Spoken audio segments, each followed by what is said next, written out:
خوش آمدید۔ آج کا موضوع بہت خاص ہے، معیاری تعلیم کی طاقت۔ چلیں مل کر دیکھتے ہیں کہ یہ اصل میں ہماری زندگیوں اور ہمارے معاشروں پر کتنا گہرا اثر ڈالتی ہے۔ کبھی سوچا ہے کہ صرف ایک چیز کیسے سب کے لیے ایک بہتر مستقبل کا دروازہ کھول سکتی ہے؟ معیاری تعلیم بالکل ایک چھوٹی سی لہر کی طرح ہے جو ایک فرد سے شروع ہوتی ہے اور پھر پھیلتے پھیلتے پوری دنیا کو بدلنے کی طاقت رکھتی ہے۔ تو آئیے اس سفر کا آغاز کرتے ہیں۔ تو کہانی شروع کہاں سے ہوتی ہے؟ بالکل بنیاد سے، یعنی وہ ضروری مہارتیں، وہ ہنر جو کسی بھی انسان کو اپنے پیروں پر کھڑے ہونے کا حوصلہ اور طاقت دیتے ہیں۔ اچھا، تو جب ہم کہتے ہیں معیاری تعلیم تو اس کا اصل میں مطلب کیا ہے؟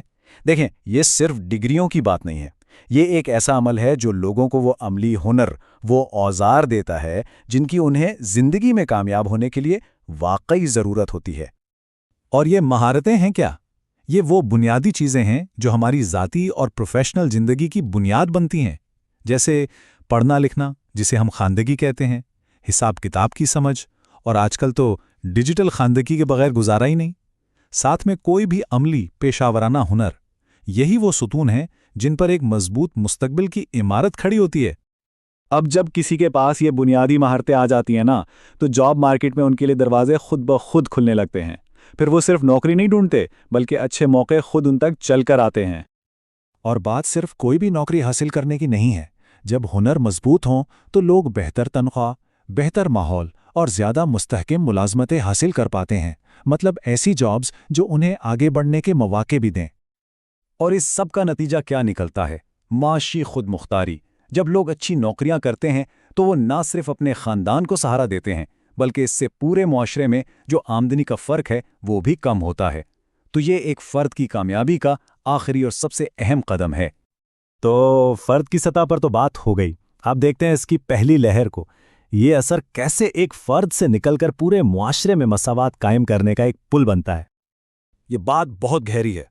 تعلیم ایک ایسی چیز ہے جو سماج میں برابری لاتی ہے۔ یہ امیر اور غریب، مرد اور عورت، یا کسی بھی نسل اور مذہب کے فرق کو مٹا کر سب کو آگے بڑھنے کا ایک برابر موقع دیتی ہے۔ یہ سب سے بڑا لیولر ہے۔ اور اس سے غربت کا جو چکر ہے وہ کیسے ٹوٹتا ہے؟ دیکھیں، راستہ بالکل صاف ہے۔ سب سے پہلا قدم، جو لوگ پیچھے رہ گئے ہیں انہیں تعلیم سے جوڑنا۔ اس سے کیا ہوگا؟ سب کی شمولیت سے ترقی ہوگی، معاشرے میں انصاف بڑھے گا اور آخرکار ایک زیادہ خوشحال مستقبل کی بنیاد رکھی جائے گی۔ یہ غربت کے خاتمے کا ایک مکمل روڈ میپ ہے۔ ٹھیک ہے، تو اب اگلی لہر کی طرف چلتے ہیں۔ دیکھتے ہیں کہ تعلیم معاشرے کے تانے بانے کو، اس کے رشتوں کو کیسے مضبوط بناتی ہے۔ ذرا تصور کریں، ایک ایسی دنیا جہاں تعصب اور جھگڑے ہیں، اور دوسری طرف ایک ایسی دنیا جہاں احترام اور ہم آہنگی ہے۔ تعلیم ان دونوں دنیاؤں کے بیچ کا فرق ہے۔ یہ لوگوں کے ایک دوسرے سے پیش آنے کا انداز بدل دیتی ہے اور غلط فہمیوں کی جگہ سمجھ بوجھ اور ہمدردی لے آتی ہے۔ تو سوال یہ ہے کہ ایسا ہوتا کیسے ہے؟ بہت سادہ سی بات ہے۔ تعلیم ہمیں دوسرے کلچرز اور ان کے نظریات کے بارے میں سکھاتی ہے۔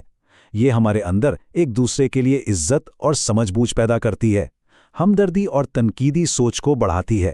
اور جب یہ سب ہوتا ہے تو معاشرے میں تناؤ خود بخود کم ہو جاتا ہے اور امن کی فضا قائم ہوتی ہے۔ اور آخرکار یہ لہر ساحل سے آ ٹکراتی ہے۔ یہاں ہمیں نظر آتا ہے کہ ایک تعلیم یافتہ قوم کا مستقبل پر اور پوری دنیا پر کتنا طویل مدتی اثر پڑتا ہے۔ یہ ترقی کو ایک نئی توانائی بخشتی ہے۔ تعلیم یافتہ معاشرے دراصل ترقی کا انجن بن جاتے ہیں۔ کیسے؟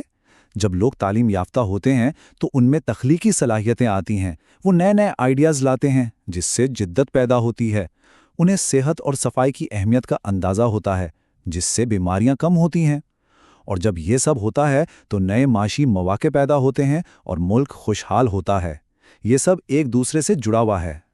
تو اس ساری بات کا خلاصہ اس ایک جملے میں ہے کہ تعلیم صرف ایک فرد کو بااختیار نہیں بناتی بلکہ یہ پورے کے پورے معاشروں اور قوموں کو مضبوط کرتی ہے۔ تو آخر میں سوال یہ پیدا ہوتا ہے کہ اگر تعلیم واقعی اتنی طاقت رکھتی ہے تو پھر اس طاقت کو ہر ایک تک پہنچانے میں، اسے تعمیر کرنے میں ہمارا کیا کردار ہے؟ یہ ایک ایسا سوال ہے جس پر ہم سب کو مل کر سوچنے کی ضرورت ہے۔